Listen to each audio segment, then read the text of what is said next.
Arkadaşlar merhaba.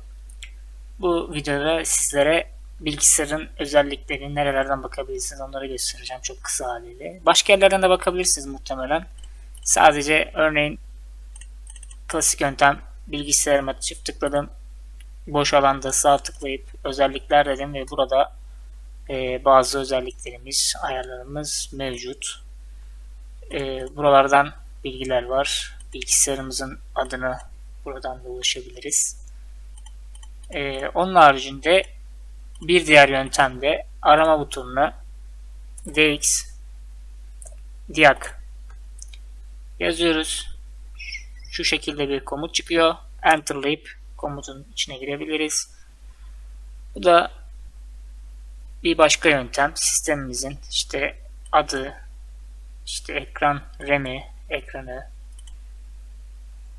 işte gibi bilgileri bu şekilde buradan alabiliriz arkadaşlar. Tüm bilgileri kaydet dediğimiz zaman bir metin belgesi olarak kaydediyor.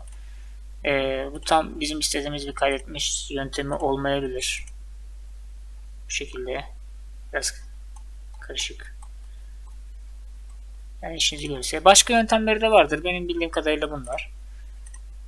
Bu tarz videoların devamını gelmesini istiyorsanız beğenip paylaşmayı ve kanala abone olmayı unutmayın arkadaşlar. İyi seyirler.